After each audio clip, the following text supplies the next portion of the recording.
Je me souviens, au tout début du wokisme, il y avait cette vidéo qui tournait. C'est ça, Evergreen et les dérives du progressisme. Mmh. À l'époque, on appelait ça du progressisme.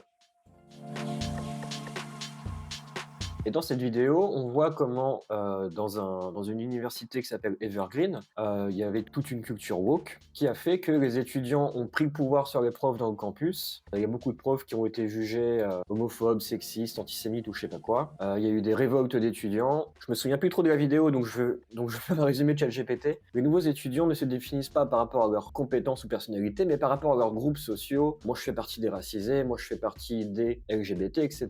Et on va leur donner des privilèges comme ça selon leur catégorie d'opprimés. La fragilité blanche devient un concept populaire lorsqu'une personne blanche nie être raciste. C'est perçu comme un signe de fragilité blanche, renforçant l'idée de racisme systémique, avec même un rituel de soumission. On a un prof qui commence à s'opposer à tout ça, qui se fait humilier par les militants sur le campus. Et quand je montrais cette vidéo à mes camarades de gauche et d'extrême gauche en France, à mes camarades progressistes de sensibilité par rapport aux gays, aux lesbiennes, aux trans, etc., mais qui n'étaient pas encore woke à l'époque. Et quand je leur montrais cette vidéo, ils me disaient mais non, c'est un montage, c'est d'extrême droite, c'est un épiphénomène, c'est des cassos. Comme disait George Bush, c'est des mauvaises pommes. Et là je me souviens d'une autre vidéo, cette vidéo TED où Philippe Zimbardo essaie de définir qu'est-ce que c'est que le bien et le mal, et surtout qu'est-ce que c'est que le mal, comment le mal émerge sur Terre. Leads me to a psychological definition. Commit crimes against humanity. Alors, le contexte, c'est dans la guerre en Irak, il y a plein de vidéos qui ont fuité grâce à Wikileaks, etc., montrant que les soldats américains, dans des camps où ils avaient fait des prisonniers, s'amusaient à les torturer, à les violer, à les traiter de manière inhumaine, en fait. In a controversial war, Abu Ghraib in Iraq. And these were men and women. Et c'était des gens comme vous et moi, c'était des gens normaux qui ont juste été faire leur service militaire, puis ils ont été à l'armée, ils ont été faire la guerre.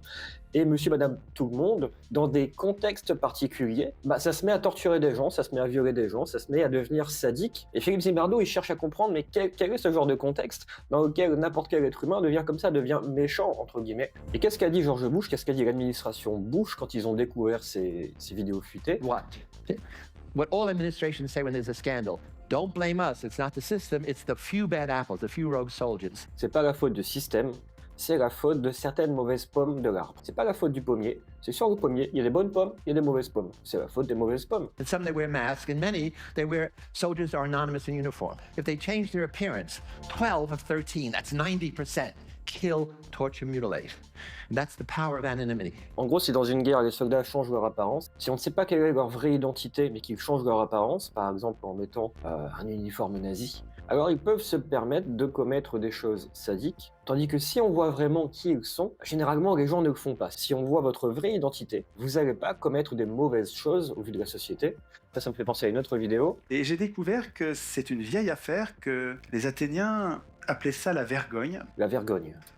Et je trouve que c'est un concept très intéressant et essentiel.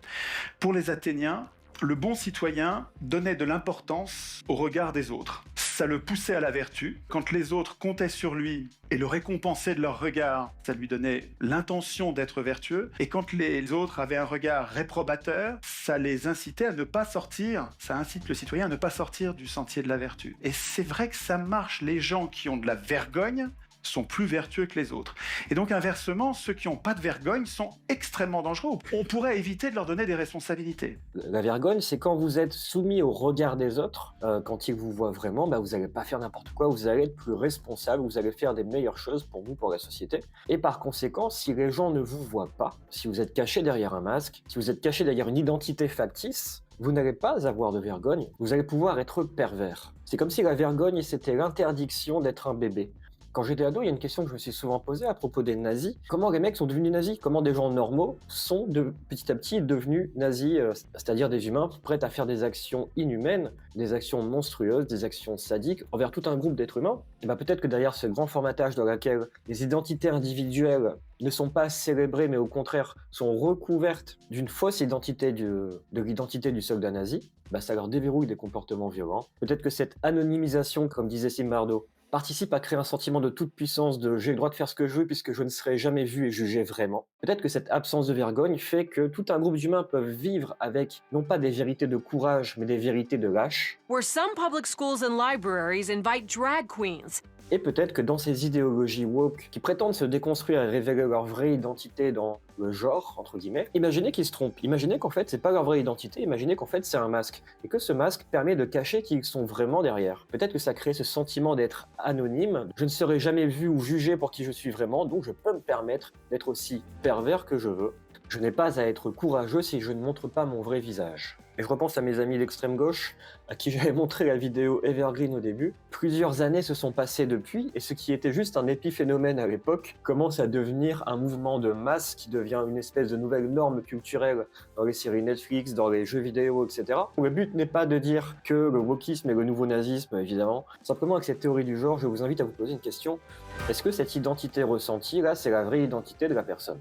Il va nous dire qu'il n'est pas blanc. Bah non. C'est-à-dire? Bah non, je suis à moitié libanais.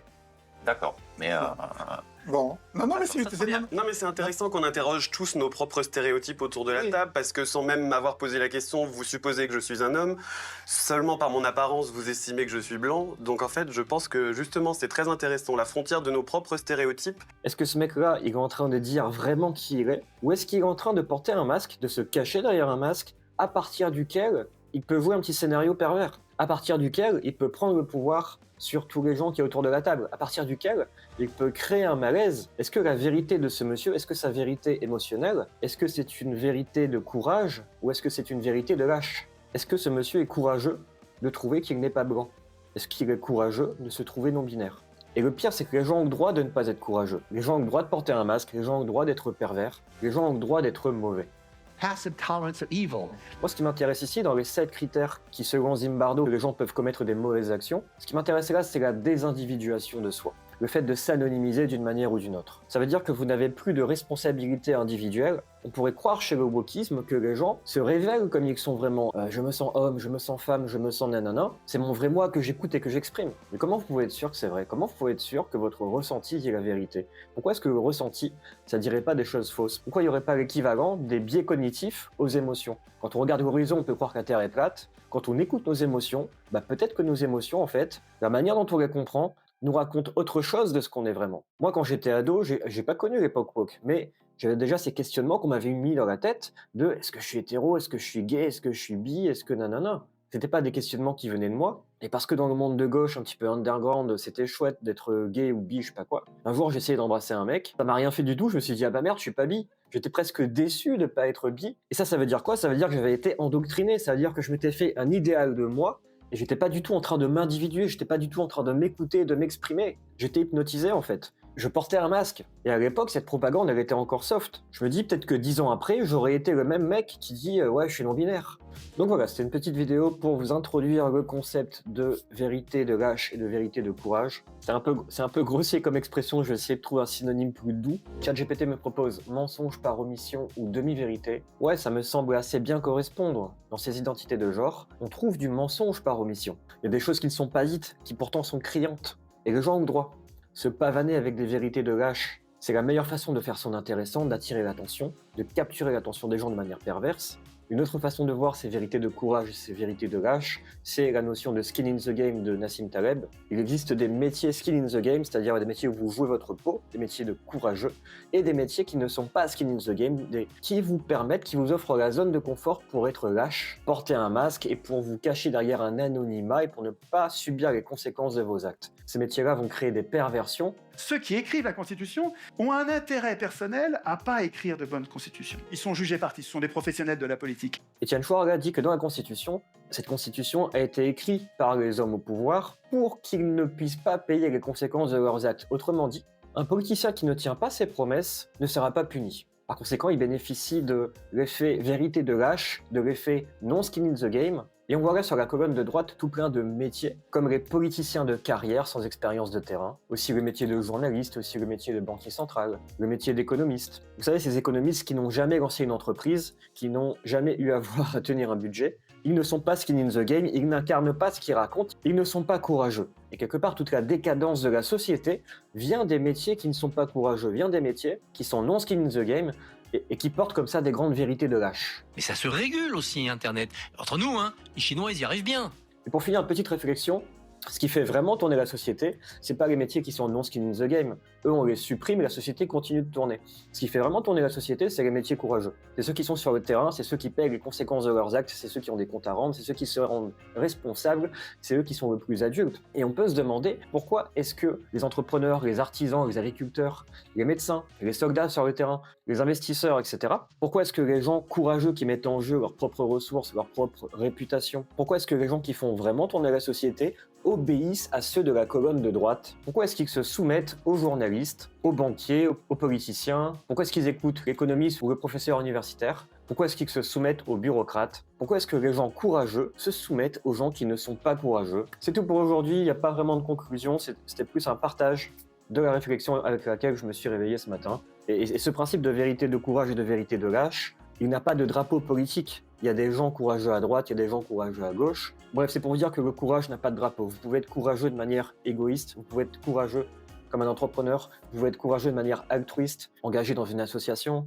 vous pouvez être courageux de plein de manières. Et pour finir sur cette notion de courage, alors c'est rigolo parce que toute la section basse du tableau, c'est une section qui est apprenable, c'est une section qu'on peut transmettre par idéologie. Par idéologie, on peut vous faire développer votre orgueil, on peut vous faire développer une identité factice que vous allez afficher au monde entier en disant « tu vas faire quoi ? Moi je me sens non-binaire, tu vas faire quoi mec ?» Effectivement, les gens ne peuvent rien faire, donc tu peux vivre avec, il n'y a pas de souci. Par contre, dès qu'on commence à vivre avec des vérités de courage, comment dire? Le courage, ça s'apprend pas. Le courage, ça n'est pas apprenable par idéologie. Tout ce qu'il y a au-dessus du niveau de sens n'est pas apprenable. Le courage ne s'apprend pas. L'écoute, s'écouter soi et écouter les autres, ça ne s'apprend pas. Ça se développe avec l'expérience. L'expression, ça ne s'apprend pas. Vous pouvez apprendre la rhétorique, c'est pas pour autant que vous aurez appris à vous exprimer, parce que dans la rhétorique, vous cachez encore derrière un masque. La sagesse, ça ne s'apprend pas, ça s'acquiert, etc., etc. Bref, de là à dire que nous ne pouvons transmettre que des mensonges par omission ou des demi-vérités, il n'y a qu'un pas. La vérité entière n'est pas quelque chose qu'on peut transmettre mémétiquement, elle s'acquiert dans les quelques actes de courage que nous pouvons avoir dans notre vie. C'était Trigor, je vous dis à bientôt pour une prochaine vidéo.